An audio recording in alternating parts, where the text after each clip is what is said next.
Good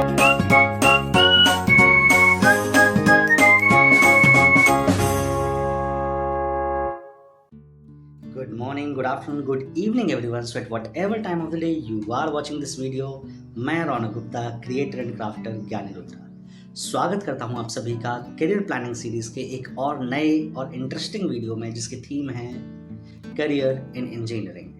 और हम इस थीम के बारे में बात करेंगे उससे पहले मैं आपको बताना चाहता हूं कि हमने अपनी इस करियर प्लानिंग सीरीज में अभी तक क्या क्या टॉपिक्स कवर किए हुए हैं। तो सबसे पहले हमने स्टार्ट किया था कि ज्ञानी मुद्रा की हेल्प से आप अपनी करियर प्रोग्रेस के लिए कैसे डिसीजन ले सकते हैं और अपने करियर में कैसे प्रोग्रेस कर सकते हैं। इसके बाद हमने कवर किया था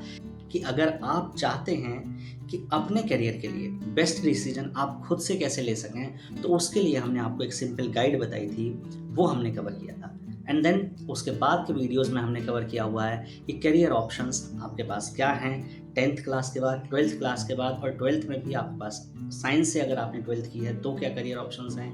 कॉमर्स से की है तो क्या करियर ऑप्शंस हैं, और आर्ट्स एंड ह्यूमैनिटीज से की है तो क्या करियर ऑप्शंस हैं। तो अभी तक हम ये सारे टॉपिक्स कवर कर चुके हैं, और अगर आपने ये सारे वीडियोस नहीं देखे हैं तो आप आई बटन में दी गई लिंक के द्वारा जाकर हमारी प्लेलिस्ट पर जा सकते हैं और वहाँ से ये सारे वीडियोस देख सकते हैं। तो आइए अब बात करते हैं आज की थीम की, जो कि है करियर इन इंजीनियरिंग। और इस थीम को स्टार्ट करने के लिए हम समझते हैं सबसे पहले इंजीनियरिंग से। और इंजीनियरिंग बेसिकली क्या है? अगर आप आज से 10 से 15 साल पहले के लोगों से पूछें जिन्होंने 10 से 15 साल पहले इंजीनियरिंग की थी या 20 साल पहले इंजीनियरिंग की थी, तो आप देखेंगे कि इंजीनियरिंग उस वक्त एज अ एस्पिरेशनल करियर था। यानी कि उन लोगों को जिन्होंने आज से 10 से 15 साल पहले इंजीनियरिंग की, उनको लगता था कि इंजीनियरिंग एज अ करियर बहुत लुक्रेटिव करियर अपॉर्चुनिटीज़ हैं, इसमें बहुत अच्छे फाइनेंशियल रिवॉर्डिंग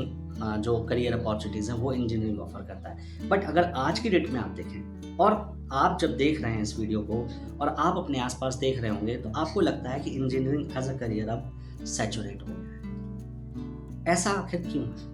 क्या इंजीनियरिंग में जॉब्स नहीं हैं? क्या इंजीनियरिंग करने के बाद अब आपके पास उतनी लुक्रेटिव करियर अपॉर्चुनिटीज़ या फाइनेंशियली रिवॉर्डिंग करियर अपॉर्चुनिटीज़ नहीं हैं? क्या ऐसा है? तो ऐसा बिल्कुल नहीं। और जो लोग ये सोच रहे हैं कि एटलीस्ट इंजीनियरिंग अगर हम ट्रेडिशनल कोर डोमेन से करते हैं, जैसे आपका मैकेनिकल इंजीनियरिंग हो गया,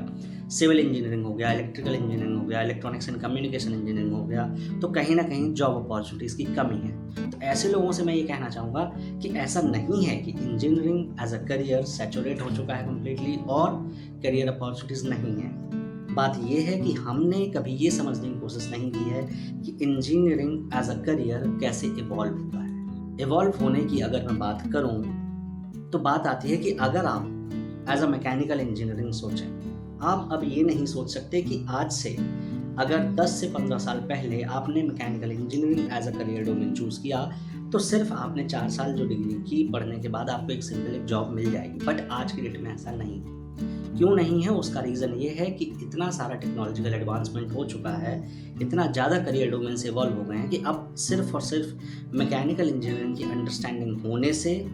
आपकी करियर में ग्रोथ नहीं हो सकती, या सिविल इंजीनियरिंग की या जो भी आप ट्रेडिशनल करियर डोमेन्स देखें। और बेसिकली अगर आप आज के करियर डोमेन्स की बात करें, जो कि आप लोग आजकल बहुत ज़्यादा कंप्यूटर साइंस की तरफ इंटरेस्टेड रहते हैं, कंप्यूटर साइंस अपने आप में एक लुक्रेटिव करियर डोमेन अभी इसलिए है क्योंकि वहाँ से लोग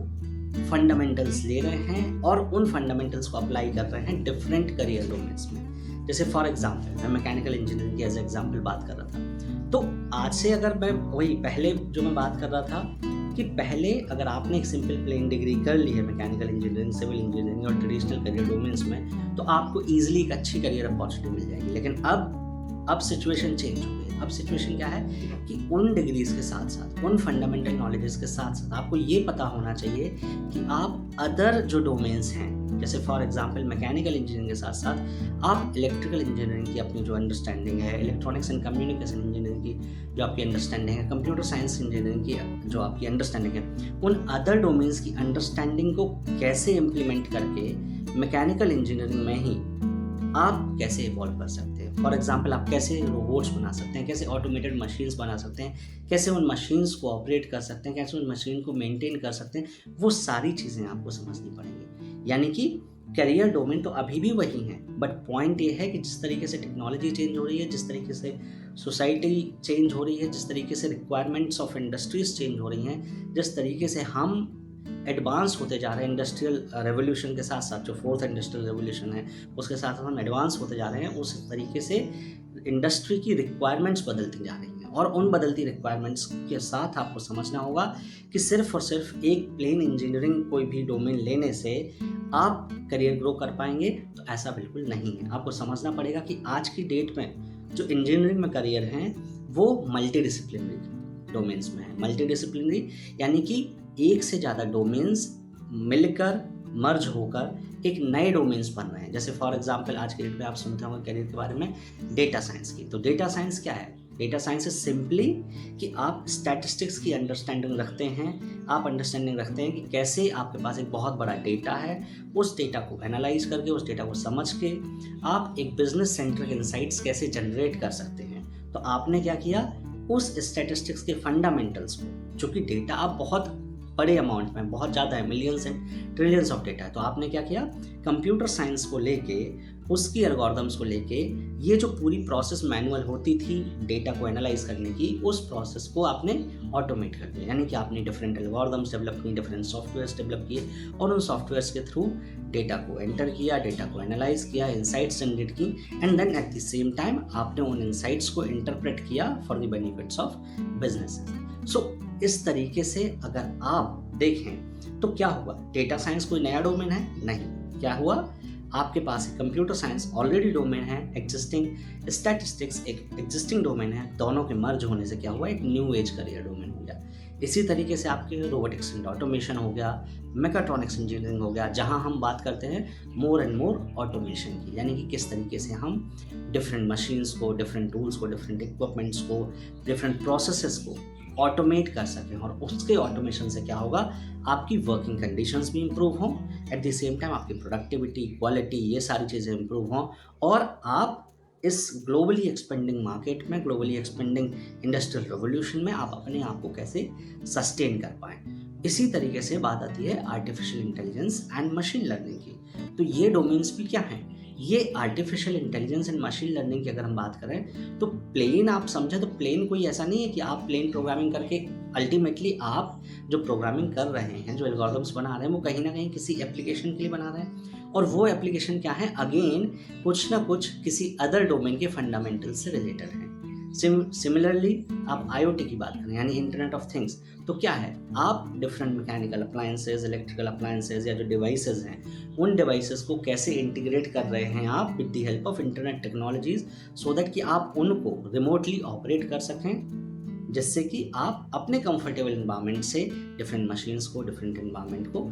ऑपरेट कर सकते हैं और उन प्रोसेसेस को आप इम्प्रूव कर सकते हैं। सो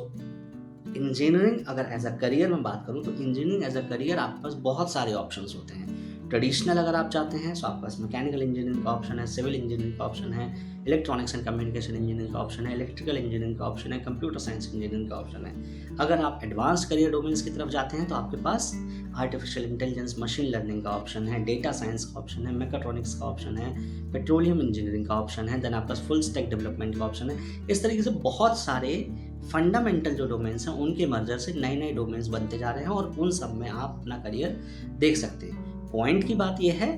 कि मैं जब इंजीनियरिंग एज अ करियर की बात करता हूँ तो मैं बात करता हूँ कि आपको सबसे पहले ये सोचना है कि आपको फंडामेंटली अपने आसपास किन प्रॉब्लम से आप कनेक्ट कर पा रहे हैं और उन प्रॉब्लम्स के सॉल्यूशन के लिए कौन सी टेक्नोलॉजीज ऐसी हैं, कौन सी ब्रांचेस इंजीनियरिंग की ऐसी हैं जो यूज़फुल हैं। अगर आपको इस चीज़ की अंडरस्टैंडिंग है तो आप क्या कर सकते हैं, आप समझ सकते हैं कि जिन टेक्नोलॉजीज़ की, जिन इंजीनियरिंग ब्रांचेस की अंडरस्टैंडिंग से आप अपनी सराउंडिंग की प्रॉब्लम सॉल्व कर सकते हैं, तो आपको देखना है कि उन इंजीनियरिंग ब्रांचेस के कॉम्बिनेशन से, उन फंडामेंटल टेक्नोलॉजीज के कॉम्बिनेशन से कौन से ऐसे करियर डोमेन्स हैं जो आप अगर परस्यू करेंगे एज अ करियर तो आपको करियर में प्रोग्रेस मिलेगी और आप सोसाइटी में कुछ कंट्रीब्यूट भी कर पाएंगे। सो बेसिकली इस वीडियो का आइडिया यही था कि आपको ये बताना है इंजीनियरिंग एज अ करियर ऐसा नहीं है कि सैचुरेट हो गया है। पॉइंट इज कि आपको समझना ये है कि अभी हम बहुत ज़्यादा एप्लीकेशन ओरिएंटेड इंजीनियरिंग की बात कर रहे हैं, यानी कि आप डिफरेंट फंडामेंटल्स को, डिफरेंट इंजीनियरिंग ब्रांचेस को लेके कैसे आप डिफरेंट सॉल्यूशंस डिवाइस कर सकते हैं जो कि सोसाइटी की प्रॉब्लम्स को सॉल्व कर सकें। ओके, सो आई होप कि आपको समझ में आ गया है कि इंजीनियरिंग एज अ करियर अगर आप परस्यू करना चाहते हैं तो आपको डिसीजन कैसे लेना चाहिए। अगर आपको स्टिल लगता है कि आपको इन डोमेन्स के बारे में, जो डिफरेंट इंजीनियरिंग डोमेन्स हैं उनके बारे में आपको बहुत ज़्यादा जानकारी चाहिए, तो आपको हमारी वेबसाइट पर जाकर आप एक ब्लॉग पढ़ सकते हैं जिसकी लिंक डिस्क्रिप्शन बॉक्स में दी गई है। इसके अदर देन आपको हर एक डोमेन के बारे में डीप में जानना है तो आप हमारे चैनल को सब्सक्राइब कीजिए, जिससे कि हम जब किसी एक पर्टिकुलर डोमेन पर वीडियो बनाएंगे तो आपको उसका नोटिफिकेशन आ जाए। आपको 1-on-1 करियर गाइडेंस की ज़रूरत है तो आप हमारी वेबसाइट पर जाकर फ्री करियर काउंसलिंग सेशन भी बुक कर सकते हैं। तो आज के लिए इतना ही, मिलते हैं नेक्स्ट वीडियो में एक नई थीम के साथ, एक नए टॉपिक के साथ और एक नई अंडरस्टैंडिंग के साथ, ताकि आप अपने करियर में ग्रो करें आसानी से और तेज़ी से। धन्यवाद।